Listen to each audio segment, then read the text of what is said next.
Qui aime le Seigneur véritablement? Tu vas peut-être me dire que c'est une évidence parce que tu es là. Mais il y a des personnes qui sont dans la présence de Dieu et qui n'aiment pas le Seigneur. Donc même si tu n'as pas encore eu ce que Dieu doit te donner, qui sûrement va arriver, est-ce que cela va t'emmener à renoncer au Seigneur? Non, est-ce que ça va t'emmener à abandonner le Seigneur? Maman n'a pas bien entendu, c'est pour ça qu'elle a dit Amen. Est-ce que ça va t'emmener à abandonner le Seigneur? Il a déjà tout donné, alléluia. Son sacrifice à la croix est suffisant. À la croix, Jésus a tout donné. Au calvaire, Jésus m'a tout donné. À la croix, Jésus m'a tout donné. Il a payé pour moi la liberté. Je ne suis plus esclave. Il a payé pour toi la délivrance. Son sacrifice a assuré pour toi une place dans l'éternité. Oh, alléluia, oh, calvaire. Jésus m'a racheté. Écoute, il a payé pour toi une place assurée au ciel. C'est pas pour mariage que Jésus a payé. Il a payé pour que tu sois héritier du Père. Jésus a payé pour que tu aies l'autorité sur les démons.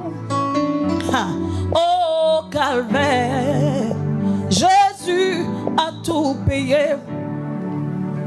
S'il a donné de sa vie, c'est pour que tu sois un adorateur.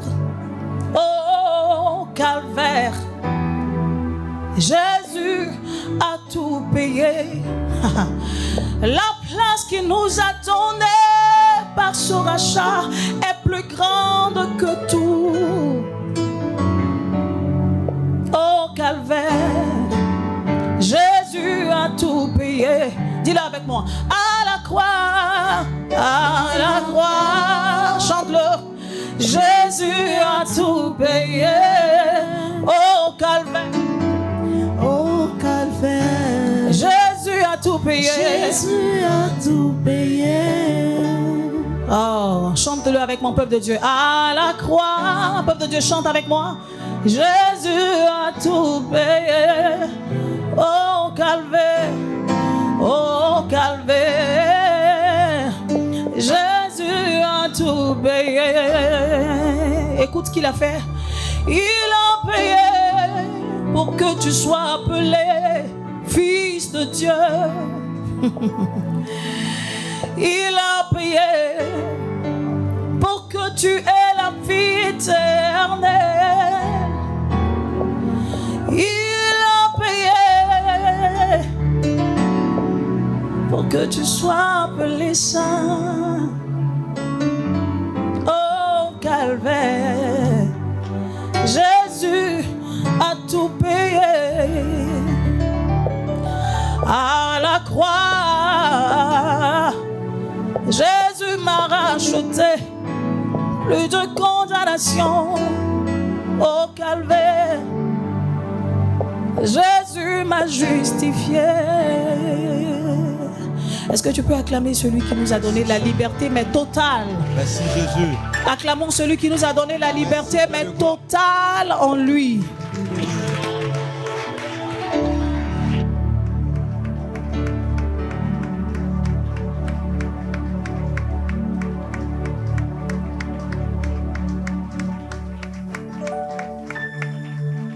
Père Céleste, nous bénissons ton nom pour ce moment que tu rends possible, pour ce moment de parole.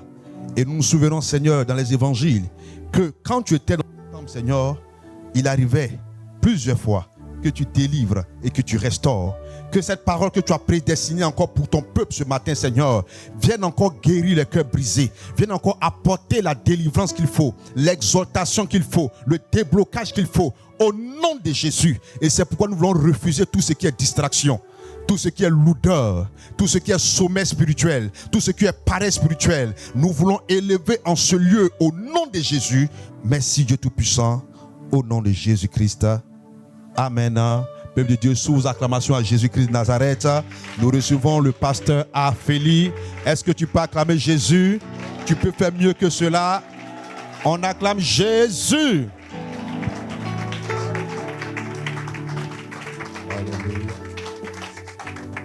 Alléluia. Amen. Alléluia. Amen. Que le nom du Seigneur soit béni. Salue ton voisin de ma part. Dis-lui que le pasteur te salue. Bonne et heureuse année 2025. Que la grâce de Dieu soit avec vous. Et que vos yeux le voient en 2025. Amen. Vous pouvez vous asseoir. Je suis content d'être parmi vous ce matin. C'est aussi ma maison. C'est la maison de mon frère. Donc c'est aussi ma maison. Est-ce qu'il y a quelqu'un qui est content de me voir ce matin? Alléluia. Que le nom du Seigneur soit béni. Seigneur, nous te rendons grâce et nous te bénissons encore une fois pour cette occasion que tu nous donnes d'être à tes pieds et de t'écouter. Seigneur, ouvre notre compréhension, ouvre notre esprit afin que nous puissions connaître ta pensée. Que je sois mis de côté et que toi tu paraisses, que je sois effacé et que ton esprit prenne toute la place. Je t'invite, Seigneur, à prendre maintenant la place sur l'autel pour t'adresser au peuple pour lequel tu as payé le prix, tu as versé ton sang, tu as donné ta vie. Je prie dans le nom de Jésus-Christ de Nazareth que cette parole puisse faire du bien à quelqu'un, transformer la vie de quelqu'un et changer sa destinée. Dans le nom de Jésus. Amen. Amen. Amen. Voilà, nous sommes en 2025, nous sommes dans le mois de janvier et je pense qu'il y a beaucoup de choses que quelqu'un espère avoir du Seigneur en cette année 2025. Amen. Voilà, alors, le thème de mon message ce matin, ce sera ne t'arrête pas. Alors, vous savez, il y a 3 catégories de personnes dans l'Église, de manière générale. La première catégorie de gens, ce sont des gens qui ont l'expérience avec Dieu, qui marchent avec Dieu, qui ont de l'expérience avec le Seigneur et qui avancent malgré les circonstances et malgré les difficultés. Ça, c'est une catégorie. La deuxième catégorie de gens, ce sont des personnes qui marchent avec le Seigneur, qui ont des victoires, mais qui, à certains moments de leur marche avec le Seigneur, ont envie de s'arrêter. La troisième catégorie, ce sont des personnes qui sont découragées à un point qu'ils se demandent même si Dieu existe. Et ce sont ce genre de personnes aussi, dans leur cœur, ils veulent arrêter. Ils veulent arrêter de marcher avec Dieu. Et ce matin, je voulais parler à ces 3 catégories de gens. Et leur dire, ne t'arrête pas. Dis à quelqu'un, ne t'arrête pas. La vie de la marche avec Dieu n'est pas une vie facile. Le Seigneur ne nous a jamais promis une vie facile. Il nous a dit que nous aurons des tribulations. Il nous a dit que les choses vont être difficiles. Parce que nous sommes dans le monde, mais nous ne sommes pas du monde. Il est donc important de comprendre que, quelles que soient les circonstances, quelles que soient les difficultés de la vie, je dois continuer. Je ne dois pas m'arrêter. Alléluia. Donc ce matin, je veux dire à quelqu'un, ne t'arrête pas. Ne t'arrête pas. L'apôtre Paul, dans Philippiens chapitre 3, le verset 12 à 15, on va faire la lecture. Philippiens chapitre 3, verset 12 à 15. Ce n'est pas que j'ai déjà remporté le prix. Ce n'est pas que j'ai déjà remporté le prix. Ou que j'ai déjà atteint la perfection. Ou que j'ai déjà atteint la perfection. Mais je cours. Pour tâcher de le saisir. Pour tâcher de le saisir. Puisque moi-même j'ai été saisi par Jésus-Christ. Puisque moi-même j'ai été saisi par le Christ. Frère, je ne pense pas l'avoir saisi. Je ne pense pas l'avoir saisi. Mais je fais une chose. Oubliant ce qui est en arrière. Et me portant vers ce qui est en avant. Je cours vers le but. Pour remporter le prix de la vocation céleste. De Dieu en Jésus-Christ. Nous tous donc, qui sommes parfaits, ayons cette même pensée. Et si vous êtes en quelque point d'autre avis, Dieu vous éclairera aussi là-dessus. Alléluia. Amen. Nous tous donc ayons la même pensée. La pensée de courir jusqu'à saisir le Christ. Alléluia. On doit courir et ne pas s'arrêter jusqu'à ce que nous puissions saisir Jésus. Et saisir Jésus, ce n'est pas quelque chose que tu pourras le faire pendant que tu vis. Lorsque l'apôtre parle de saisir le Christ, ce sera de le voir comme il nous voit. Alors, ne pas s'arrêter signifie que je dois courir jusqu'à ce que, soit je meure, ou deuxièmement, je sois enlevé. Alléluia. La chose qui doit t'arrêter, qui doit t'empêcher de continuer de courir, c'est soit la mort, soit l'enlèvement. Amen. Il ne faut pas que quelque chose d'autre t'arrête sur le chemin de saisir le Christ. Alléluia. Alors, vous savez, quand vous avez beaucoup de victoires, il peut sembler que vous n'avez plus rien à gagner. Dans la vie, il y a certaines personnes qui estiment que dans leur marche chrétienne, ils sont arrivés. Ils ont tout ce qu'ils veulent. Voilà. C'est-à-dire que tu veux te marier, tu es déjà marié. Tu veux l'argent, tu as déjà l'argent. Tu veux des enfants, tu as des enfants. Tu veux des maisons, tu as des maisons. Tout ce que tu veux, tu as déjà obtenu. Cette catégorie de gens-là, arrivés à un certain moment, peuvent se dire que je n'ai plus rien avec le Christ. C'est pourquoi beaucoup de gens qui sont prospères matériellement, avant de connaître le Seigneur, quand on leur parle de Jésus, ils refusent. Parce qu'ils se disent, mais qu'est-ce que Jésus peut m'apporter? Parce que j'ai déjà tout. Et cette mentalité-là est entrée dans l'Église. De sorte que certaines personnes ont combattu avec le Seigneur, ont marché avec Dieu. Arrivé à ce moment, ils ont tout. Et ils se disent, à quoi bon de continuer la marche? Et pour cette raison-là, ils s'arrêtent. Si tu es de cette catégorie ce matin, je te dis, ne t'arrête pas. La deuxième catégorie de gens, ce sont des gens qui, comme je dis, ont eu quelques victoires. Ils ont eu quelques victoires. Comme Josué a eu des victoires. Vous savez, Josué a eu beaucoup de victoires. Malgré que Jésus a eu à conquérir beaucoup de territoires, il est arrivé un moment où Josué était devenu vieux. Et Josué pensait qu'il était arrivé. Mais lorsque l'Éternel va apparaître à Josué, il va dire à Josué, Josué, il y a encore des territoires à conquérir, mais tu es vieux. C'est pour dire à quelqu'un que ce que tu crois avoir atteint, il y a encore d'autres choses que l'Éternel te réserve. Amen. Ce que tu crois que non, tu es arrivé là, il y a d'autres choses encore que l'Éternel te réserve. Il y a des territoires que tu n'as pas encore conquis. Amen. Donc, il ne faut pas penser que tu es arrivé. Et il faut te dire intérieurement, je ne dois pas m'arrêter. Amen. Je ne dois pas m'arrêter. Il y a une catégorie de gens, donc, la dernière catégorie, ce sont des gens qui ont espéré en Dieu. C'est-à-dire, ils ont cru. Tout ce qu'on leur a demandé de faire, ils ont fait. On lui a dit, il faut avoir la foi. Il a eu la foi. On lui a dit, il faut faire des sacrifices. Il a fait des sacrifices. Il faut jeûner. Il a jeûné, tout ça. Mais il n'a pas vu Dieu. Il n'a pas vu Dieu le rencontrer dans son besoin.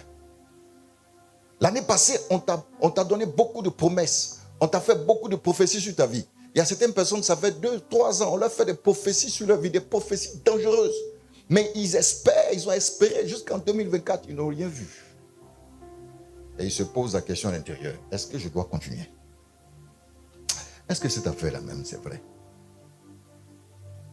Et dans le fond de leur cœur, il y en a qui disent, je vais quitter l'église. Je vais partir. Je vais arrêter de marcher avec Dieu. Alléluia. Ce matin, je sais que vous n'êtes pas ici. Il n'y a pas ce genre de personnes ici.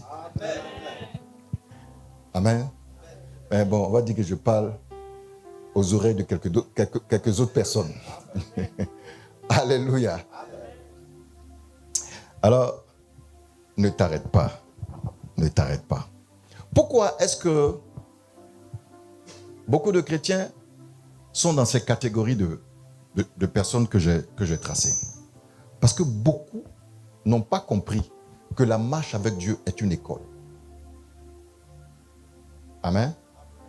Beaucoup n'ont pas compris que la marche avec Dieu est une école.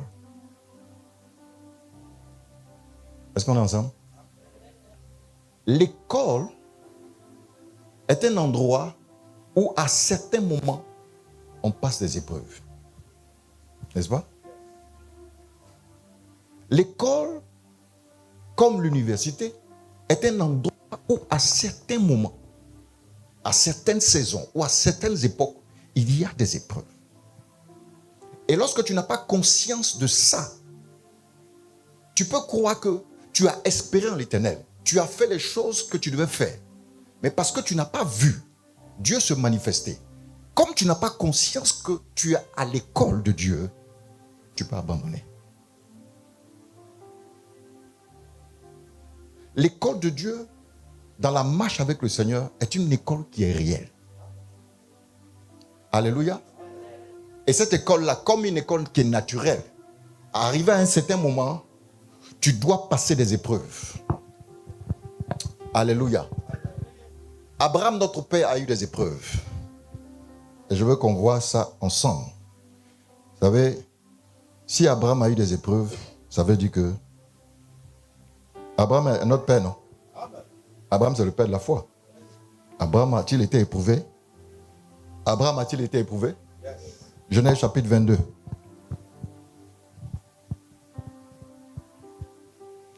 Genèse chapitre 22, verset 1. Après ces choses, Dieu mit Abraham à l'épreuve. Dieu mit Abraham à l'épreuve. Et lui dit, Abraham. C'est pas, le reste là, c'est pas. Après ces choses. Quand on dit après ces choses, ça veut dire qu'il y a eu des choses avant. Amen. Après ces choses, ça veut dire qu'il y a eu des choses avant. Donc, les choses d'avant là, ça veut dire que c'était une forme de préparation pour ce que le Seigneur va faire maintenant. Est-ce que quelqu'un me comprend? Amen. Dieu, lorsque tu commences à marcher avec Dieu, il y a des saisons dans ta vie, où il y a des moments dans ta vie, où Dieu va faire venir une épreuve. Alléluia. Et l'épreuve que Dieu va t'emmener, c'est une épreuve qui peut durer selon le bon désir de Dieu. Ça peut durer une semaine, ça peut durer 1 an, ça peut durer 2 ans, ça peut durer 3 ans. Et ça, c'est Dieu qui décide. Amen. Dieu a éprouvé notre père dans la foi, Abraham. Moïse a été éprouvé. Exode chapitre 15, verset 25. Exode 15, verset 25. Moïse cria à l'Éternel. Et l'Éternel lui indiqua un bois. Il jeta dans l'eau. Et l'eau devint douce. Ce fut là que l'Éternel ordonna au peuple des lois et des ordonnances. Ce fut là qu'il mit à l'épreuve. Alléluia. Amen. Ce fut là qu'il mit le peuple à l'épreuve. Qu'il mit Moïse et le peuple à l'épreuve. Amen. Luc chapitre 22. Là, on est passé de l'Ancien Testament, on va venir maintenant dans le Nouveau Testament. Luc chapitre 22, versets 28 à 29. Vous. Est-ce qu'on est ensemble? Amen. Ok. Luc 22, 28 à 29. 28, 29. Vous êtes ceux qui avaient persévéré avec moi dans mes épreuves. Vous êtes de ceux qui avaient persévéré avec moi dans mes épreuves. C'est pourquoi je dispose du royaume en votre faveur. Aïe, aïe, aïe. Comme mon Père en a disposé en ma faveur. Alléluia. Amen. Qu'est-ce que le Seigneur est en train de nous dire ici? Il est en train de nous dire que lui-même, le Seigneur, il est passé à travers des épreuves. Amen. Il dit, vous êtes de ceux qui avaient persévéré avec moi dans mes épreuves. Ce n'est pas votre épreuve, ce sont mes épreuves à moi. Mais vous avez persévéré avec moi dans mes épreuves. Alléluia. Donc, Abraham, notre père, a été éprouvé. Moïse et le peuple de Dieu a été éprouvé. Jésus a eu ses épreuves. Nous aussi, nous allons en avoir. Amen. Car Jésus a pu dire ceci. Il dit, si on a traité ainsi le bois vert, qu'en sera-t-il du bois sec? Alléluia. Alors, il est important de comprendre pourquoi est-ce que Dieu nous met à l'épreuve. Parce que si tu ne sais pas pourquoi Dieu te met à l'épreuve, c'est comme ça que tu peux t'arrêter. Amen. Si tu ne sais pas, tu vas t'arrêter. Est-ce que vous savez que l'abondance même est une épreuve de Dieu? C'est-à-dire que Dieu peut te donner une abondance pour t'éprouver. Si tu vas continuer à l'aimer. Amen. Donc, l'abondance est une épreuve. Mais on va laisser le sujet de l'abondance. Alléluia. Mais l'abondance même est une épreuve. Parce qu'il y a des gens, là, dès qu'ils commencent à s'en sortir, c'est là qu'ils oublient l'église. Non, pasteur, je n'ai plus le temps. Oh, mais pasteur, non. Il y a un jeune homme que je connais. On a prié pour lui pour qu'il ait du boulot. Un jeune homme qui était zélé à l'église. Prier ensemble, tout ça. On dit non, que le Seigneur ouvre une porte. Seigneur, le Seigneur ouvre une porte. Il a commencé à travailler. Les amis, c'est même pas bon travail.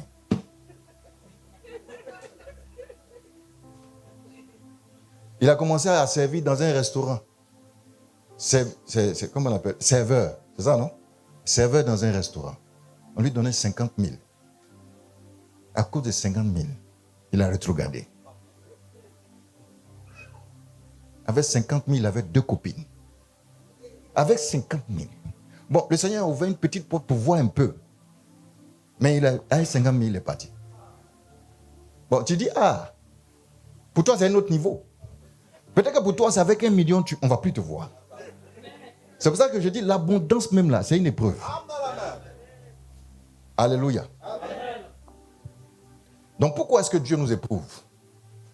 Regardons ensemble. Deutéronome chapitre 13, verset 3. Deutéronome chapitre 13, verset 3. Tu n'écouteras pas la parole de ce prophète ou de ce songeur, car c'est l'Éternel votre Dieu qui vous met à l'épreuve pour savoir si vous aimez l'Éternel votre Dieu de tout votre cœur et de toute votre âme. Alléluia. Amen. Donc quand Dieu vous éprouve, la première chose qu'il cherche à savoir, c'est quoi? C'est quoi? Il a dit là. De savoir si vous aimez l'Éternel votre Dieu de tout votre cœur et de toute votre âme. Amen. Amen. Quand Dieu t'éprouve, il veut savoir si tu l'aimes de tout ton cœur. Amen. Ça, c'est le premier objectif de l'épreuve. Quand Dieu t'éprouve, il veut savoir, est-ce que tu m'aimes? Alléluia. Est-ce que tu m'aimes? Deuxièmement, Juge chapitre 2, verset 22.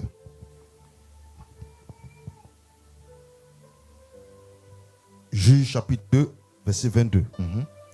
C'est ainsi que je mettrai par elle Israël à l'épreuve.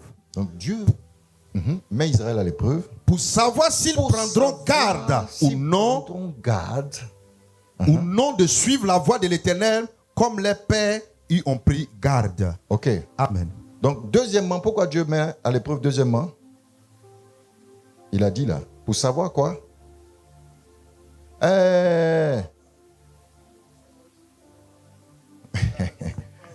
Ok, d'accord. Bon, premier objectif de l'épreuve, c'est quoi? Pour savoir si Dieu veut savoir si tu l'aimes. Deuxièmement, Dieu veut savoir si tu vas continuer à suivre ses commandements. Si tu vas continuer à le suivre, sur sa voie. Alléluia. Amen. Troisième raison. 1 Jean chapitre 2, verset 5. 1 Jean chapitre 2, le verset 5. Mais celui qui garde sa parole, l'amour de Dieu est véritablement parfait en lui. Par là, nous savons que nous sommes en lui. Amen. Amen. 1 Jean chapitre 2, verset 5, c'est ça? Ok. La troisième raison, c'est que Dieu veut savoir si on va continuer à obéir à ses commandements. Amen. 3 raisons. Premièrement, Dieu veut savoir si tu l'aimes. Deuxièmement, Dieu veut savoir si tu vas continuer à marcher dans sa voie. Troisièmement, Dieu veut savoir si tu vas continuer à honorer ses commandements, à respecter ses commandements. Alléluia. C'est la raison pour laquelle Dieu t'éprouve. Donc, ayant connaissance de ça, quelles que soient les circonstances et les situations qui se trouvent dans ta vie, tu ne t'arrêtes pas. Amen, amen. Amen. Amen. On ne s'arrête pas. Alléluia. 2 Pierre chapitre 2 verset 8. Alors ce matin, on va parler de quelques épreuves. De quelques épreuves. 2 Pierre 2, chapitre, à partir du verset 8. Oui, 2 Pierre 2, 8. Car ce juste qui habitait au milieu d'eux tourmentait journellement son âme, juste à cause de ce qu'il voyait et entendait de leurs œuvres criminelles. Le Seigneur s'est délivré de l'épreuve les hommes pieux et réservé les injustes pour être punis au jour du jugement. Alléluia. Amen. Amen. Alors, la première épreuve à laquelle tous les chrétiens sont exposés, c'est l'épreuve de la tentation. Dis avec moi, tentation. Si tu es un chrétien qui n'a pas encore été tenté, tu sais que tu n'es pas encore un chrétien. Amen. Amen. Jésus lui-même a été tenté dans le désert. Amen. Alléluia. Donc, être tenté, ça ne doit pas être pour toi une occasion de chute. Être tenté, il faut voir la tentation comme une épreuve que Dieu veut que tu passes. Alléluia. Est-ce qu'on est ensemble? Amen. La tentation doit être vue pour toi comme une épreuve que je dois traverser. Pas comme une occasion de chute. Pas comme si je ne peux pas. Non, tu dois voir ça avec joie. Alléluia. Quand la tentation arrive, tu dis, waouh, c'est une épreuve que je dois traverser. C'est une épreuve que je dois passer. Non, je suis tenté. C'est pas, pasteur, ça va pas, je suis tenté au-delà de mes forces. C'est faux. Amen. C'est faux, tu n'es pas tenté au-delà de tes forces. Non. C'est faux. Si la tentation arrive, ça veut dire que Dieu t'a déjà donné la force et la capacité de surmonter ça. Donc si tu tombes, c'est parce que tu voulais tomber. Il ne faut pas mettre ça sur quelqu'un. Alléluia. Dieu ne va pas faire venir la tentation s'il ne sait pas que tu es prêt. Si quand Dieu laisse venir la tentation vers toi, c'est parce qu'il sait que tu es prêt. Il sait que tu es prêt. Il va te faire passer l'étape. Alléluia. Ça fait longtemps qu'on marche avec le Seigneur. Et nous, les hommes de Dieu comme vous, nous sommes tentés. Pour nous-mêmes, c'est grave même. Parce que Satan, il nous guette spécialement. Il dit, je frapperai le berger et le troupeau va se disperser. Donc, on est spécifiquement exposé. C'est pour cela, priez pour votre pasteur. Amen. Donc, on est tous exposés à la tentation. Tous. Mais ceux qui savent que c'est une épreuve font la différence. Alléluia. Dès que tu sais que c'est une épreuve, ton état d'esprit change. C'est quand tu ne sais pas que c'est une épreuve là. C'est là que tu luttes à ça. Je suis tenté. Non. Quand tu sais que c'est une épreuve, tu te retrousses les manches, tu dis, Alléluia. Je vais passer cette épreuve. Satan, tu es un menteur. Alléluia. Tu passes l'épreuve, la tentation. Quand un deuxième arrive, tu sais, tu dis, toi, on a déjà fait ça. C'est comme un exercice de maths. Amen. Tu as déjà affronté l'exercice de maths. Tu as vu, tu as trouvé toutes les solutions. Et puis Satan envoie le même exercice. Quand tu vois ça, quand tu vas à l'école, là, pour ceux qui sont là à l'école, quand tu vois une épreuve où tu as déjà résolu toutes les équations et puis on te donne encore, tu ris. Tu dis, aujourd'hui là, c'est fait. Alléluia. Donc la tentation est une épreuve que le Seigneur te donne juste pour voir si tu vas passer ça. Alléluia. Quand tu passes l'épreuve de la tentation, Dieu te fait passer à un autre niveau. Amen. Dieu te fait passer à un autre niveau. Jacques chapitre 1, verset 12.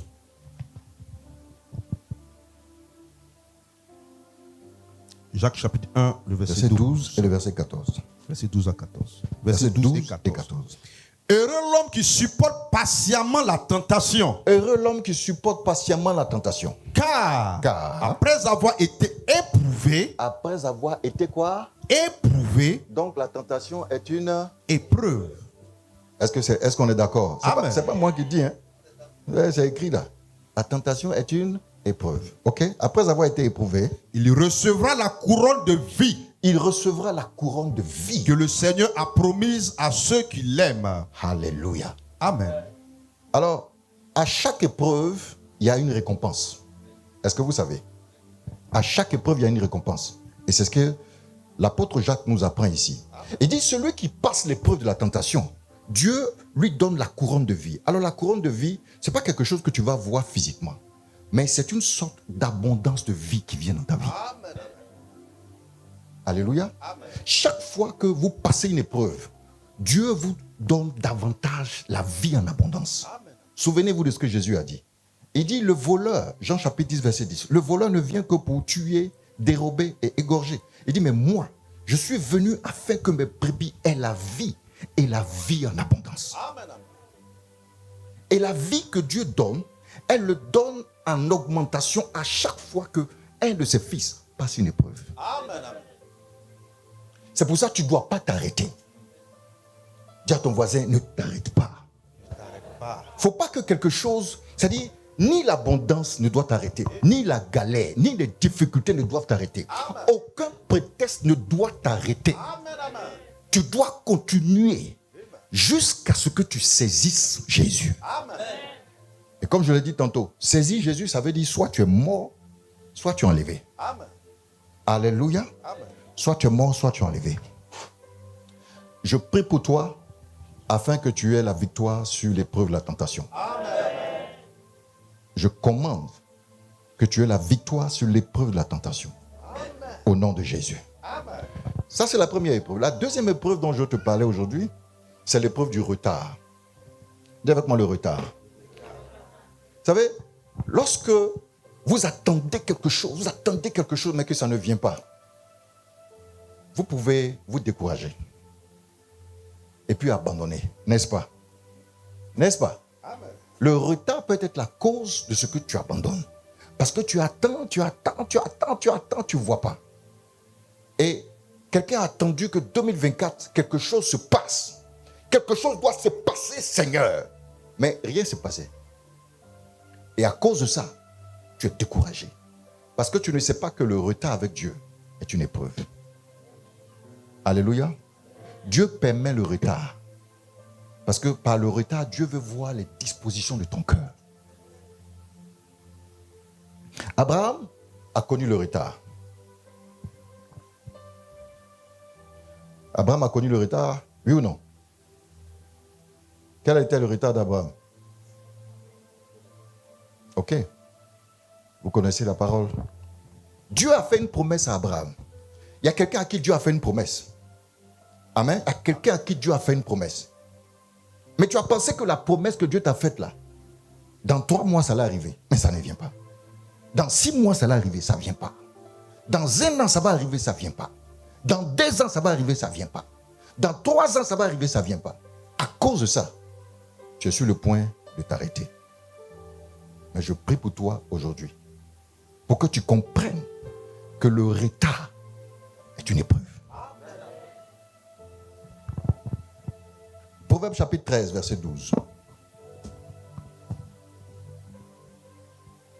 Proverbe chapitre 13, le verset 12.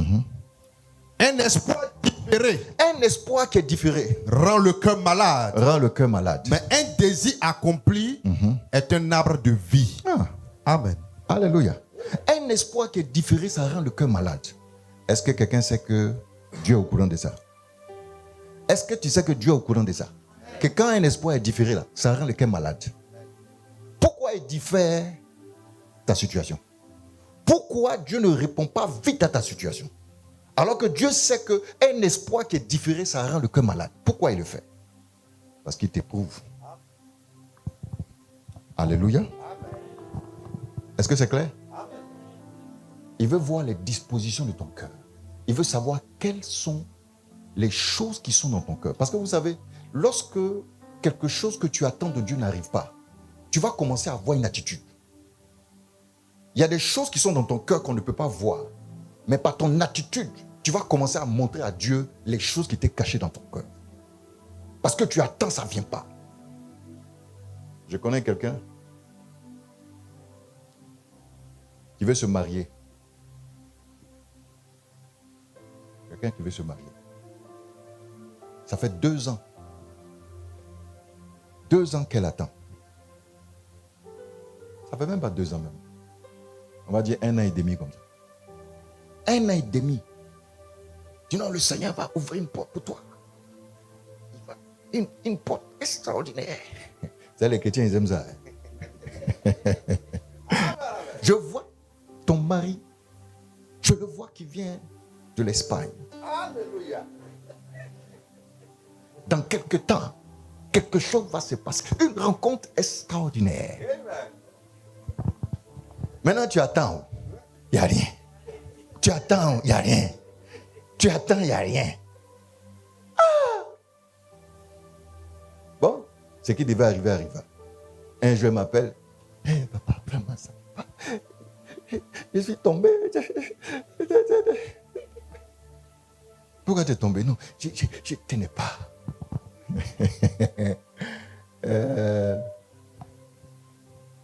Alléluia. L'épreuve du retard. Il faut savoir ça. Que le retard là, c'est une épreuve. Alléluia.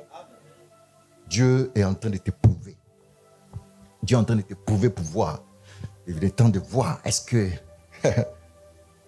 Mais quand tu passes l'épreuve du retard, il y a quelque chose que Dieu va te donner. Comme Isaac. Et Isaac est le descendant d'Israël.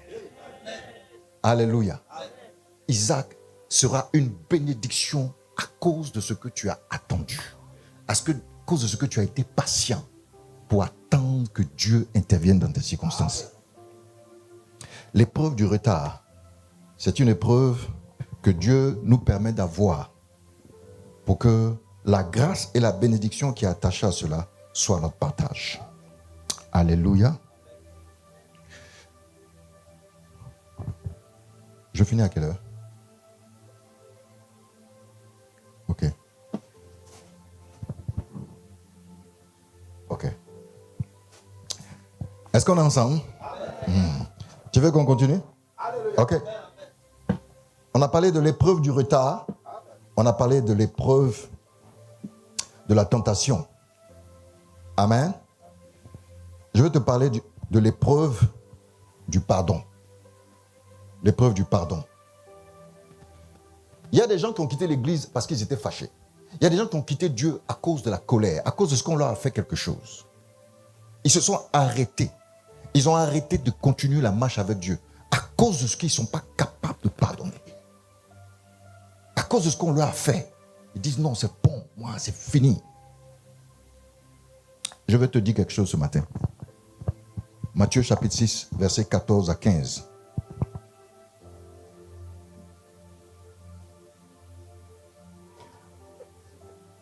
Matthieu chapitre 6, versets 14 à 15. Si vous pardonnez aux hommes les offenses, Si vous pardonnez aux hommes leurs offenses, vos Pères célestes vous pardonnera aussi. Mais si vous ne pardonnez pas aux hommes, votre Père ne vous pardonnera pas non plus vos offenses. alléluia. Amen. Dieu veut te pardonner. Dieu veut pardonner tes offenses. Dieu veut effacer tes offenses. Mais Dieu met en face de toi une épreuve afin que toi aussi tu sois capable de pardonner. Parce que dans l'épreuve du pardon, il faut que tu pardonnes avant que tu sois pardonné. Il faut que tu pardonnes avant que tu sois pardonné. Donc Dieu va éprouver ta capacité à pardonner afin que tu sois pardonné. Amen. C'est pour cela que le Seigneur va t'envoyer des gens bizarres. Des gens qui vont te fatiguer. Des gens qui vont te compliquer la vie. Mettre ton cœur en balancement. Et toi-même tu dis, mais ce gars-là, c'est pas la peine, Seigneur. Ce gars-là, jamais de la vie, tu as échoué. Amen. Alléluia. Amen. Quand tu dis jamais de la vie, le ciel entend que toi aussi, on ne doit jamais te pardonner de la vie. Amen. Alléluia. Amen. Est-ce qu'on est ensemble? Amen. Donc, quel que soit ce que quelqu'un t'a fait, quel que soit ce que quelqu'un t'a fait, pardonne. Laisse tomber. Si tu ne vois pas ça comme une preuve, alors tu vas t'arrêter. Mais si tu vois ça comme une épreuve, ok. Seigneur, voici une épreuve que tu veux que je traverse, l'épreuve du pardon. Alors aujourd'hui, je décide de pardonner à la personne. Parce que quand vous pardonnez à quelqu'un, en fait, ce n'est pas à la personne que vous faites du bien, hein, c'est à vous-même. Parce que vous avez une paix intérieure, un équilibre émotionnel qui vient du fait que vous avez pardonné. Mais quand vous refusez de pardonner, la personne à qui vous ne pardonnez pas là, très souvent même, la personne même, elle ne sait même pas que vous avez un problème. Elle s'est déjà remarqué. La personne même ne sait pas que tu as un problème. Elle est en train de manger son garba, en train de manger ses glaces tranquillement. Et puis c'est toi, quand tu la vois, tu es en colère. Tu es fatigué, la personne même est là-bas, elle est tranquille. Donc en fait, le problème, ce n'est pas la personne, le problème, c'est toi. Alléluia. Mais Dieu est en train de prouver ton cœur. Vous savez pourquoi est-ce que Dieu permet toutes ces choses? Pourquoi Dieu permet toutes ces épreuves? Pour purifier notre cœur. Car la Bible dit, heureux ceux qui ont le cœur pur, car ils verront Dieu. Et toutes ces choses-là sont cachées dans le cœur des hommes. Hein. Toutes ces choses-là, c'est caché dans nos cœurs. La rancune, l'amertume, c'est caché dans ton cœur. Jusqu'à ce qu'une épreuve arrive. C'est là que tu vas savoir que le gars, il est rancunier. Hein. Il ne pardonne pas. Mais tant que l'épreuve n'est pas arrivée, tu ne peux pas savoir qu'il est rancunier. Alléluia. Mais c'est avec l'épreuve que tu vas savoir. C'est avec l'épreuve que Dieu aussi va savoir. Toi, tu ne pardonnes pas. Ok. Le ciel aussi, il ne va pas te pardonner. Mais je prie pour toi aujourd'hui, afin que Dieu te donne la capacité de pardonner. Que l'épreuve du pardon soit quelque chose sur laquelle tu as la victoire facilement au nom de Jésus. Alléluia. Donc, pardonne à quiconque t'a fait du tort. Amen. Même si c'est un gars qui t'a lâché, et tu as un gourmet terrible, laisse tomber. Dis Seigneur, je pardonne le gourmet. Je pleure, mais je pardonne. Alléluia. Tu pleures, mais tu pardonnes. Parce que tu sais que c'est une épreuve que tu dois franchir. Alléluia. Alléluia. Matthieu chapitre 18, verset 21. À partir du verset 21. Matthieu chapitre 18, à partir du verset 21. Alors Pierre s'approcha de lui et dit, Seigneur, combien de fois pardonnerai-je à mon frère lorsqu'il péchera contre moi? Pardonnerai-je à mon frère? Vous connaissez l'histoire? Amen. Vous connaissez l'histoire là, non? Amen. Bon, on n'a pas besoin de lire. Mais ce que je veux faire ressortir dedans, c'est que le Seigneur va nous enseigner quelque chose d'important. Il est en train de dire à Pierre que l'épreuve du pardon, ça va être une épreuve régulière. Est-ce que quelqu'un m'a compris? C'est-à-dire que quand Dieu éprouve Abraham sur l'épreuve du sacrifice, parce que l'épreuve, quand on a vu dans Genèse chapitre 22 là, où la Bible dit après ces choses, l'Éternel mit Abraham à l'épreuve. L'épreuve d'Abraham ici était une épreuve qui était relative au sacrifice d'Isaac. C'est-à-dire sacrifier son ultime. Amen. Mais ce genre d'épreuve-là, Dieu ne le fait pas tous les jours. Alléluia. Par contre, l'épreuve du pardon, c'est une épreuve quotidienne dans la vie du chrétien. C'est pour ça qu'il dit, si mon frère a péché 70 fois, il dit oui. 70 fois, 7 fois, tu dois passer l'épreuve.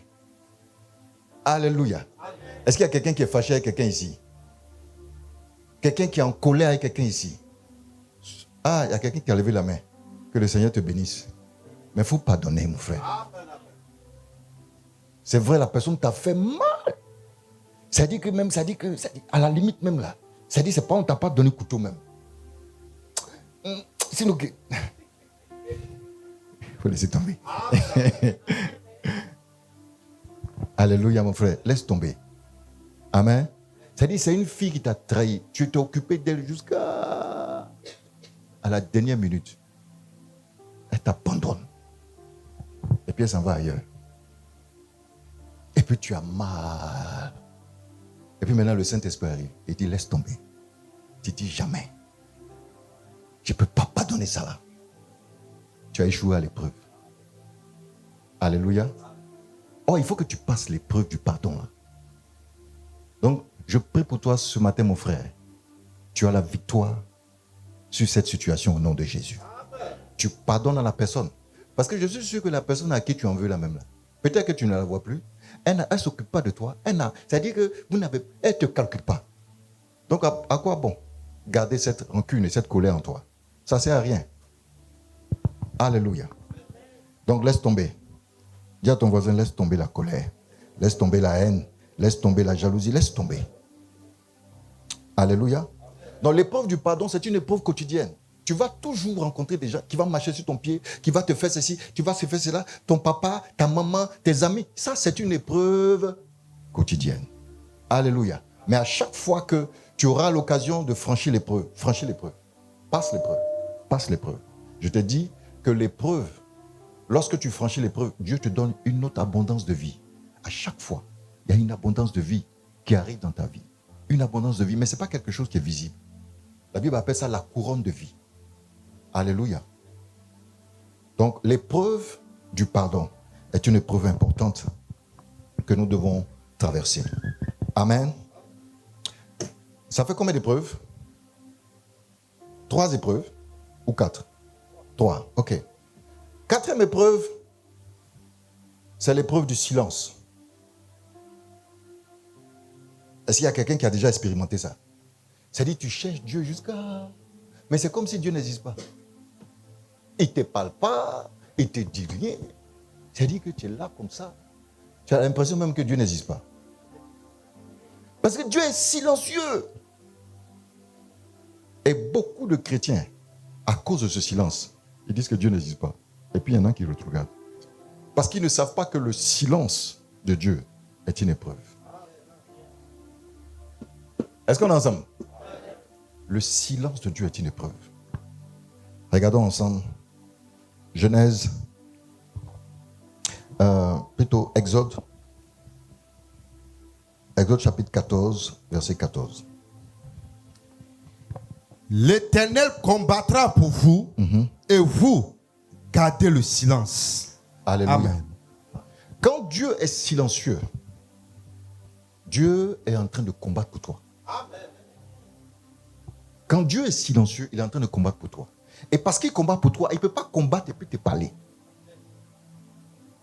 Est-ce que quelqu'un me comprend? Amen. Il ne peut pas entendre. C'est-à-dire, je suis en train de me battre ici.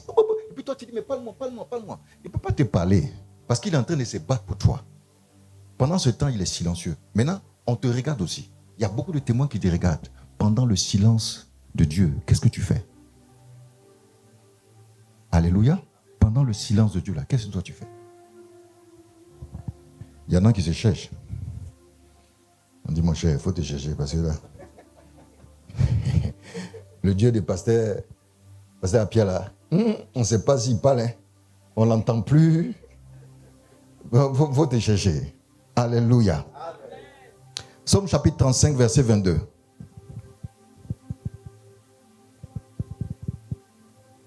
Chapitre 35, le verset 22. Éternel, Yes. tu le vois, ne reste pas en silence. Seigneur, ne t'éloigne pas. Amen. Alléluia. Donc c'est David qui prie. L'épreuve du silence, c'est une épreuve par laquelle on doit tous passer. David est passé par là. C'est pour ça que David dit, mais Seigneur, il ne faut pas rester silencieux. Pourquoi tu restes silencieux? Pourquoi tu restes silencieux? David a vécu cet épisode-là, cette épreuve-là. Ça, c'est pour nous enseigner, nous, qui sommes dans cette génération, pour qu'on comprenne que la marche avec Dieu, il va arriver un temps où Dieu sera silencieux. Et pour ça, il faut que tu comprennes aussi qu'à l'école de Dieu, il y a l'épreuve du silence. Alléluia. Est-ce que quand on va à l'école, là, on a une seule épreuve? On en a plusieurs, n'est-ce pas? Il y a histoire géo, il y a mathématiques, il y a allemand, il y a physique, il y a beaucoup. À l'école de Dieu aussi, il y a plusieurs types d'épreuves. Amen. Il y a plusieurs types d'épreuves. Et donc, ce sont ces différents types d'épreuves-là dont je te parle ce matin, pour que tu comprennes que la situation dans laquelle tu vis ne doit pas t'empêcher de continuer à courir. Tu dois continuer à courir. Comme Paul. Paul dit, je cours, je ne m'arrête pas. 2025, ne t'arrête pas. Ne t'arrête pas. Alléluia. Ne t'arrête pas. 5e épreuve. L'épreuve de la souffrance. Alléluia. Vous savez, il y a certaines églises où on écrit devant, on écrit arrêtez de souffrir. Il y a beaucoup de gens qui vont là-bas parce qu'ils ne veulent pas souffrir. En fait, ce qu'ils ne savent pas, c'est qu'ils ne veulent pas passer l'épreuve de la souffrance. Or, celui qui refuse de passer l'épreuve, il refuse aussi la récompense qui est attachée à l'épreuve. Amen. Si tu ne passes pas le concours de la police, est-ce que tu peux être policier? Si tu ne passes pas le concours de l'ENA, est-ce que tu peux être administrateur? Bon. Donc, si tu refuses de passer le concours de la souffrance, il ne faut pas t'attendre à la gloire qui suit la souffrance. Parce que la récompense de la souffrance, c'est la gloire. Est-ce que tu sais ça? La récompense de la souffrance, c'est la gloire. Mais si tu n'as pas la révélation de ça, que tu souffres, tu vas abandonner. Tu vas t'arrêter sur le chemin. Alléluia. 1 Pierre chapitre 1, verset 6 à 7.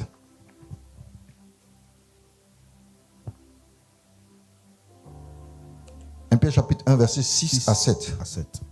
C'est là ce qui fait votre joie. Ce qui fait votre joie. Quoique maintenant, puisqu'il le faut, vous soyez attristés pour un peu de temps. Vous soyez attristés pour un peu de temps. Par diverses épreuves. Afin que l'épreuve de votre foi. Afin que l'épreuve de ta foi. Plus précieuse que l'or périssable.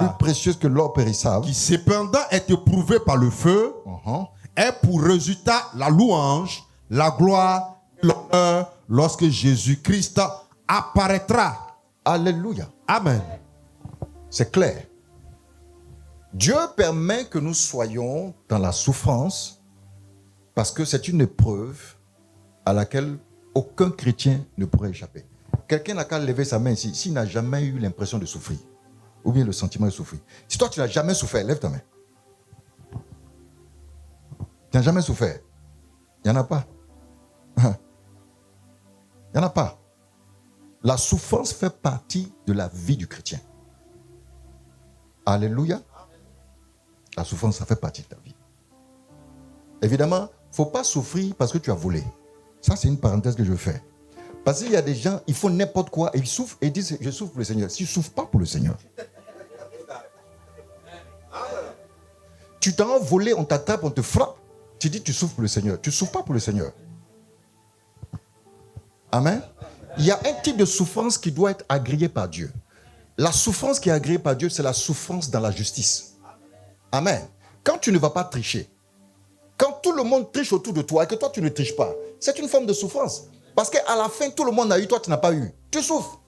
Mais c'est de ce genre de souffrance-là. C'est de ça que la Bible parle. Mais aujourd'hui, beaucoup de chrétiens refusent ce genre de souffrance. Quand tout le monde triche, eux aussi ils trichent. Quand tout le monde a son nom là-bas, lui aussi a son nom là-bas. Quand tout le monde acclame, lui aussi l'acclame. Alléluia. Il faut refuser de souffrir en faisant n'importe quoi. Mais accepte de souffrir lorsque c'est pour la justice. Lorsque c'est pour la justice, le Seigneur, le ciel même, les anges sont avec toi. Alléluia. 1 Pierre chapitre 1, verset 11. Voulant sonder l'époque et les circonstances marquées par l'Esprit de Christ, qui était en eux et qui attestait d'avant les souffrances de Christ et la gloire dont elles souffriraient. Amen. Amen. Donc Jésus a souffert. Et la Bible dit que les souffrances de Christ ont attesté la gloire qui devait suivre.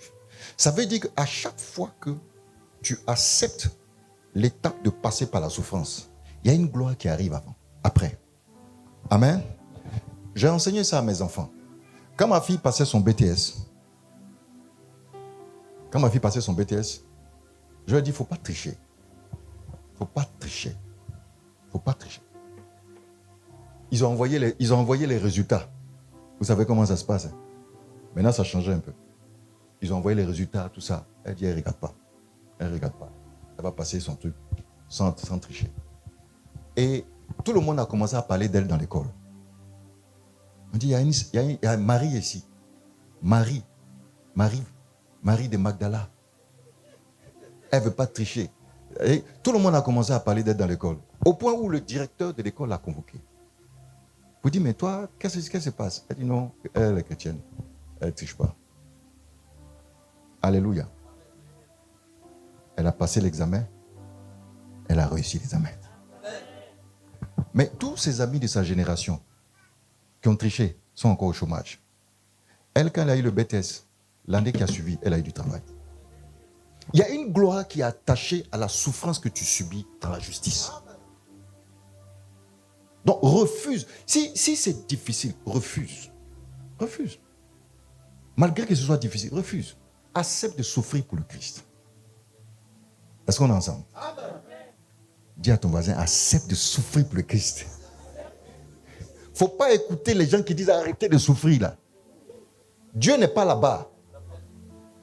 Alléluia. Dieu n'est pas là-bas. Jésus lui-même a souffert. Et puis toi, tu vas échapper à la souffrance. C'est que tu ne le suis pas. Alléluia. Regardez ce que le Seigneur dit. Matthieu chapitre 16. Matthieu chapitre 16. Matthieu verset 24. Matthieu verset 4. Alors Jésus dit à ses disciples. Si quelqu'un veut venir après moi, qu'il renonce à lui-même, qu'il se charge de sa croix, et qu'il me suive. Amen. Amen. Donc, mes amis, charger sa croix là. Qui fait 75 kilos ici? Qui fait 75 kilos? Toi, tu fais 75 kilos. Toi, tu fais 75 kilos. Tu fais 75 kilos. Un peu plus. Toi, tu fais 75 juste. Tiens-toi debout. Ok. Viens. Voilà. Quelqu'un n'a qu'à venir le soulever. Il n'y a pas de candidat. Est-ce que vous savez que la croix pesait 75 kilos? La croix que Jésus portait là, ça faisait 75 kilos. Moi-même, je peux le soulever. Si je le soulève, il va y avoir des problèmes de reins. Amen. Mais voici ce que le Seigneur dit. Il dit que celui qui veut me suivre, qu'il prenne les 75 kilos là, et puis qu'il porte ça. Et puis qu'il me suive. Mon ami, est-ce que porter un poids comme ça, c'est pas la souffrance?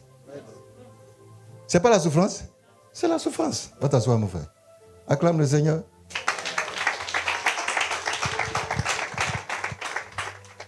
Alléluia. Je reprends. Parce qu'il y a des gens, quand on leur dit ça, ils font n'importe quoi et puis ils souffrent et puis ils disent que c'est le Seigneur. C'est pas ça. Quelles sont les conditions de la souffrance selon Dieu? Les bonnes conditions. Prenons ensemble 1 Pierre chapitre 2, versets 19 à 21. Il faut qu'on parle bien de ça. 1 Pierre chapitre 2, versets 19 à 22. 19 à 21. 19 à 21. Car c'est une grâce que de supporter les afflictions. C'est une grâce que de supporter la souffrance. Par motif de conscience envers Dieu. Par motif de conscience envers Dieu. Quand on souffre injustement. Quand on souffre injustement. En effet. Quelle gloire y a-t-il à supporter de mauvais traitements pour avoir commis des fautes? Mais si vous supportez la souffrance, lorsque vous faites ce qui est bien, c'est une grâce devant Dieu. Alléluia. Amen. Acclame le Seigneur. Alléluia. Lorsque tu supportes la souffrance en faisant ce qui est bien, c'est une grâce devant Dieu. Amen. Amen. C'est une grâce devant Dieu. Accepte de souffrir en faisant ce qui est juste. C'est une grâce devant Dieu. Alléluia. L'épreuve de la souffrance, c'est une épreuve que nous devons traverser tous.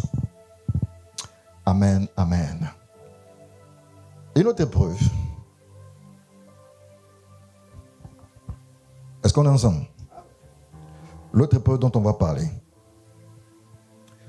L'épreuve du rejet. L'épreuve du rejet ou de la séparation. Matthieu chapitre 21, verset 42.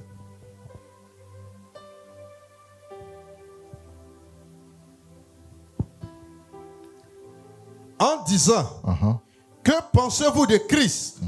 De qui est-il le fils? Il lui répondit, de David.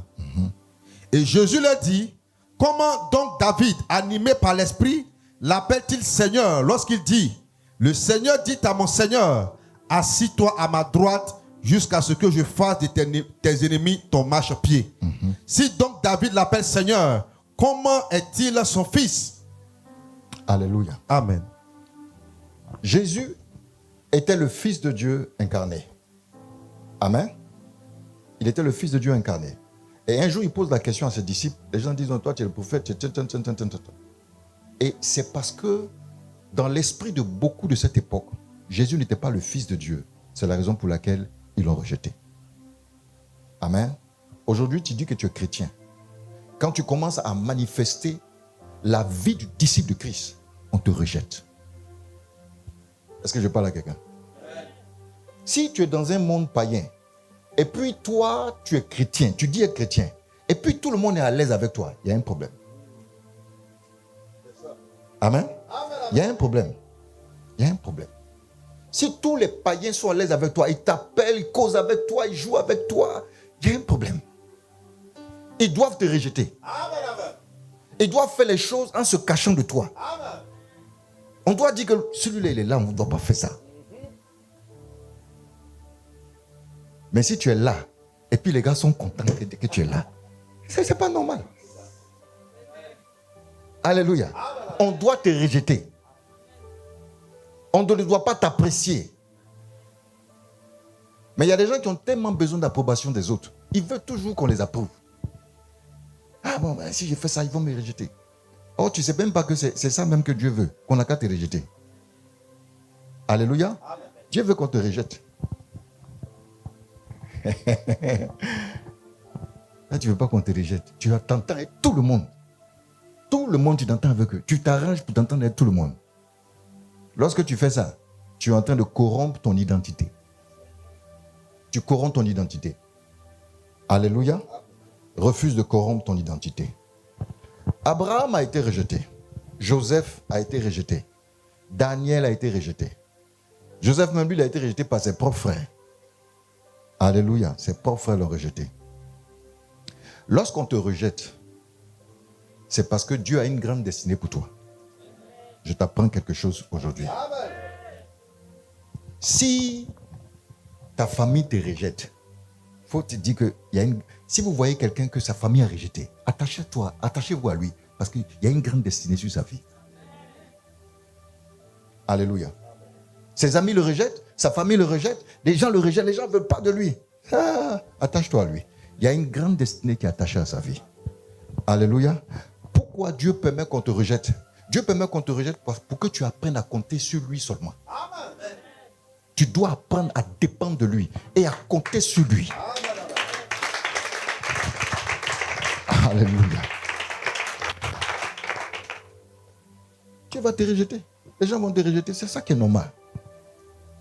Donc, il ne faut pas voir ça comme quelque chose. Non. Depuis que je suis devenu chrétien, il y a des gens qui viennent rendre témoignage et disent, depuis que je suis devenu chrétien, là, personne ne veut me voir. Et ils pensent que c'est quelque chose qui est nouveau. Les gens ne veulent même plus me voir. Mais c'est ça qui est normal. Amen. C'est ça qui est normal. Il ne faut pas voir ça comme un problème. Alléluia. Amen. Voilà. Mais tu dois tenir ferme et puis passer cette étape. Alléluia. Quand moi j'ai accepté le Seigneur, mon papa m'a chassé de la maison. C'est-à-dire qu'on m'a chassé de la maison. On dit on ne veut plus te voir. J'ai pris mes bagages, je suis parti. Les gens ne veulent plus me voir. Les gens... Mais Dieu te regarde pour voir comment tu tiens. Amen. Mais aujourd'hui, je vous parle là. Tous ceux qui m'ont rejeté là, ils sont dans l'église, ils sont zélés. C'est des gens qui sont zélés. Mon vieux même là, à chaque fois qu'il va à l'église, il danse. C'est lui qui m'a chassé le premier. Alléluia. C'est comme ça que Dieu travaille. Vous savez, Dieu travaille dans le mystère. Quand tu ne connais pas Dieu, tu vas pas. Si tu n'apprends pas à connaître Dieu, tu ne vas pas savoir comment il fait. C'est pour ça que c'est important de connaître Dieu. Et tu ne peux pas connaître Dieu en dehors de sa parole. Amen. Il faut le connaître. Parce que quand tu le connais, tu sais comment Dieu travaille. Et quand tu sais comment Dieu travaille, ta marche est assurée. C'est pourquoi la Bible dit que le juste, il a l'assurance du lion. Le juste, il a l'assurance de lion. Quand tu vois le juste quelque part, il a une assurance qui tu dis, mais le gars là, mais il est trop sûr de lui. À la limite, ça peut ressembler à de l'orgueil. Mais en fait, c'est parce que tu connais ton Dieu. Et tu sais comment il fonctionne. Tu sais comment il marche. Donc, les choses qui semblent contraires pour toi, ça ne te dit rien. Parce que ce qui semble contraire pour les hommes, c'est ce qui est à l'endroit pour Dieu. Alléluia. Quand tout le monde t'accepte, on dit c'est ça qui est bon. Quand tout le monde te rejette, c'est ça que Dieu dit c'est bon. C'est pourquoi la Bible dit que les pensées de Dieu sont loin au-dessus de nos pensées.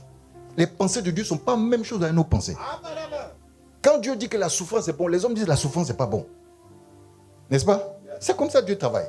Donc il faut apprendre à le connaître. Quand c'est contraire, là, c'est là-bas que Dieu se trouve. Alléluia. Quand tout le monde vole, toi tu dis que tu ne voles pas. Quand tout le monde triche, toi tu dis que tu ne triches pas.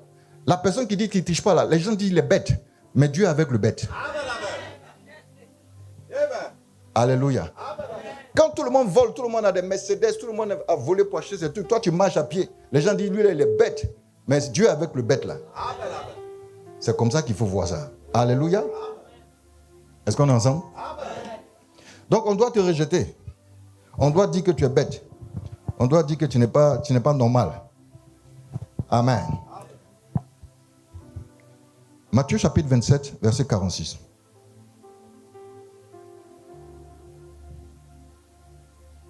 Matthieu chapitre 27, verset 46. Et vers la 9e heure, Jésus s'écria d'une voix forte, Eli, Eli, lama sabachthani, c'est-à-dire, mon Dieu, pourquoi m'as-tu abandonné? Alléluia. Amen. Donc, il arrive à un moment où Jésus lui-même, à un certain moment, il a eu le sentiment que Dieu même l'avait rejeté. Amen. Donc le rejet fait partie de la marche chrétienne. Est-ce que quelqu'un me suit? Ça fait partie de la marche. C'est une épreuve que tu dois traverser. Il ne faut pas que ça te surprenne. Il ne faut pas qu'à cause de ça tu t'arrêtes. Amen. Il ne faut pas qu'à cause de ça tu t'arrêtes. Il ne faut pas parce qu'on t'a frustré tu t'arrêtes. Il n'y a rien qui doit t'arrêter. Rien ne doit t'arrêter. Tu dois continuer à courir. Parce que la marche chrétienne est un marathon. On court, jusqu'à ce qu'on t'enlève. Tu cours jusqu'à ce que tu meurs. Les autres courent, continuent de courir. Je cours vers le but pour pouvoir saisir le Christ. Alléluia. Dans le livre d'Ésaïe, chapitre 53, on parle encore de la souffrance de Jésus. Rejeté et abandonné des hommes. On n'a fait de lui aucun cas. Ésaïe 53, verset 3. Méprisé et abandonné des hommes. Méprisé et abandonné des hommes. Homme de douleur. Homme de douleur. Et habitué à la souffrance. Habitué à la souffrance. Semblable à celui dont on détourne le visage. Semblable à celui dont on détourne le visage. Nous l'avons dédaigné. On l'a dédaigné. Nous n'avons fait de lui aucun cas. Aucun cas. Amen. Cependant. Yes, cependant. Ce sont nos souffrances qu'il a portées. Alléluia. C'est le cependant là. Il y a un cependant. Amen. Quand tu traverses toutes ces choses, il y a un cependant. Amen. Il y a un cependant. C'est pourquoi c'est important de rester ferme sur la voie du Seigneur. Alléluia. Je veux dire à quelqu'un ce matin, ne te décourage pas. Ne te décourage pas parce que ta situation a pris un peu de retard. Ton Dieu est le même. Il n'a pas changé. Il est le même hier, aujourd'hui et éternellement. Ce qui se passe, c'est que Dieu est en train de travailler pour toi dans le silence. Tu ne le vois pas, tu ne comprends pas, mais reste ferme. Attache-toi à lui. N'accepte aucun compromis. Reste ferme. Je disais à mon frère, votre père ici, le pasteur Apia, je lui disais la dernière fois on causait, j'ai dit, aujourd'hui, on voit beaucoup de gens, nous sommes des pasteurs, beaucoup de gens ont de grandes églises. On entend ce qu'ils disent, on entend ce qu'ils prêchent et tout. Nous, on prêche un message que les gens n'aiment pas. Amen. Les gens n'aiment pas le message parce que quand on dit non, qu'il faut souffrir, accepte de souffrir. Il y a des gens qui disent, mais qu'est-ce que le pasteur raconte? Jésus a déjà payé le prix de la souffrance. Hein? C'est ça. Donc, les gens préfèrent ce genre de message-là. La Bible dit que dans les derniers temps, les gens auront la démangeaison d'entendre les choses agréables. Ils vont avoir la démangeaison d'entendre les choses agréables. Mais ces choses-là, il n'y a pas la vie dedans. Il n'y a pas la vie dedans. La vie du disciple, la vie du chrétien qui lui permet de marcher dans la sainteté et dans la pureté. Il n'y a pas ça. Tu vas voir que les gens sont là-bas, ils sont nombreux, mais il n'y a pas de vie. Ils vivent dans le péché, ils vivent dans le désordre. n'y a pas de vie. Amen. Je lui disais, je dis, calmons-nous seulement. Tout cela, un matin, ils vont venir vers nous. Parce que nous, on est sur le rocher, on est calé comme ça. On est là, on n'est pas distrait par quelque chose. Parce qu'on a compris le mystère de Dieu. On sait comment Dieu travaille. On sait comment il travaille. On a compris son mystère. Alléluia. On ne se mêle pas à choses. Les gens n'ont qu'à dire ce qu'ils veulent. Toi, reste tranquille. Il va arriver un temps où les gens chercheront la vraie parole. Il va arriver un temps où les gens chercheront les vrais serviteurs. Ce moment-là arrive. Et quand ça va arriver, on sera là, on va les attendre. On va avoir les bras grands ouverts. On vous attendait, vous étiez égarés, mais venez maintenant dans la maison. Alléluia. C'est comme ça. Donc, je veux dire à quelqu'un ce matin, ne t'arrête pas. Dis à ton voisin, ne t'arrête pas. Ne t'arrête pas. Alléluia. Le dernier dont je veux parler, la dernière épreuve, il y en a beaucoup, hein. La dernière épreuve, l'épreuve du service. Luc chapitre 1, verset 67, à partir du verset 67. Zacharie, son père, fut rempli du Saint-Esprit et il prophétisa en ces mots. Béni soit le Seigneur, le Dieu d'Israël, de ce qu'il a visité et racheté son peuple et nous a suscité un puissant serviteur dans la maison de David, son serviteur. Et nous a suscité un puissant sauveur dans la maison de David, son père. Comme il l'a annoncé par la bouche de ses saints prophètes des temps anciens. Un sauveur qui nous délivre. Un sauveur qui nous délivre de nos ennemis. De nos ennemis. Et de la main de tous ceux qui nous haïssent. Et de la main de tous ceux qui nous haïssent. C'est ainsi qu'il a manifesté sa miséricorde envers nos pères. Et se souvient de sa sainte alliance. Selon le serment par lequel il avait juré à Abraham, notre père, de nous permettre, après que nous serions délivrés de la main de nos ennemis, après que nous serions délivrés de la main de nos ennemis, de le servir, de faire quoi? De le servir, sans crainte. Sans crainte. Amen. Alléluia. Amen. Alléluia. Lorsque vous décidez de donner votre vie au Seigneur, vous allez passer l'épreuve du service. Alléluia. C'est pourquoi dans l'église, on ne doit pas avoir quelqu'un qui dit que lui n'a rien à faire. Non, moi je ne sais pas ce que je vais faire. Ce n'est pas possible. Trouve quelque chose à faire. Trouve quelque chose à faire. Parce que c'est une épreuve. Hein. Si tu refuses de servir, en fait tu refuses de passer l'épreuve. Est-ce que je parle à quelqu'un? Si tu refuses de servir, tu es en train de refuser de passer l'épreuve du service. Parce que le service est une épreuve. Parce que pourquoi beaucoup ne veulent pas servir Dieu? Parce que beaucoup ne veulent pas passer l'épreuve du service. C'est aussi simple que ça. Les gens refusent de servir parce qu'ils se disent non, mais c'est une perte de temps, moi, je n'ai pas le temps, mais j'ai mes affaires. Amen. Tu dois servir Dieu. Dis à ton voisin, tu dois le servir. Tu dois passer l'épreuve du service. Amen. Fais quelque chose dans la maison de Dieu. Choisis de faire quelque chose. Dis, pasteur, qu'est-ce que je peux faire? Alléluia. Personne ne doit rester oisif dans la maison de Dieu. Personne. Même si tu ne peux pas balayer, tu peux inviter quelqu'un. Il y a un service que Dieu t'a donné de faire. Tu dois le faire. Alléluia. Alléluia. Quelqu'un fait quelque chose, quelqu'un a quelque chose à faire. On doit. C'est une épreuve que tu dois traverser. C'est une épreuve que tu dois passer. Alléluia. Parce que Dieu nous a délivrés par la bouche de Zacharie. La Bible dit que Zacharie prophétise pour dire que l'Éternel nous a donné un puissant sauveur pour nous délivrer de nos ennemis afin que nous puissions le servir sans crainte. Amen. Donc, la délivrance des ennemis est intimement attachée au service sans crainte. Donc, quand tu ne sers pas sans crainte, tu n'es pas délivré de tes ennemis. Donc, c'est pour cela que beaucoup de gens sont dans l'église et ils ont des problèmes sur des problèmes, les problèmes sur des problèmes. Mais pendant ce temps, quand tu leur demandes de servir le Seigneur, ils n'ont pas le temps. Mais ils viennent toujours pour la délivrance. Ils viennent toujours pour régler des problèmes.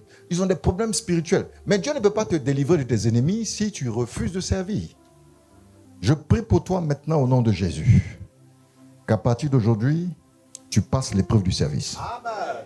Passer l'épreuve du service demande à ce que tu t'engages dans le service. Amen. Pour terminer, le Seigneur a dit ceci. Lorsque le jour du jugement va arriver, le Seigneur va nous appeler, nous tous ses serviteurs, nous tous. Et il va dire deux mots, bon et fidèle serviteur. Entre dans la joie de ton maître. Bon et fidèle serviteur. Donc ce seront les serviteurs qui seront qualifiés. Si tu n'es pas un serviteur, tu ne seras pas qualifié de bon ou de fidèle. Les bons et les fidèles là, c'est la qualité des serviteurs qui seront qualifiés. Amen. Donc si tu n'es pas un serviteur, déjà, le fait que tu ne sois pas un serviteur, on ne va même pas te qualifier. C'est pourquoi tu dois servir le Seigneur. Tu dois t'engager. Parce que le bon et le fidèle, là, c'est l'engagé et le loyal. L'engagé et celui qui sait continuellement. Donc que Dieu te bénisse ce matin. Seigneur, je prie maintenant dans le nom de Jésus que 2025 soit une année de grandes résolutions, de grandes décisions. Seigneur, que ton peuple prenne la décision de manière collégiale de rentrer dans le service, d'entrer dans le service, de te servir, Seigneur, dans le nom de Jésus. Quelle que soit la position, quelle que soit la chose à faire, Seigneur, nous voulons nous engager dans le service. Au nom puissant de Jésus-Christ de Nazareth. Amen. Que Dieu te bénisse et que le Seigneur te donne la force de ne pas t'arrêter en cette année 2025. Dis encore une fois à ton voisin, ne t'arrête pas. Ne t'arrête pas. Au nom de Jésus. Amen. Amen.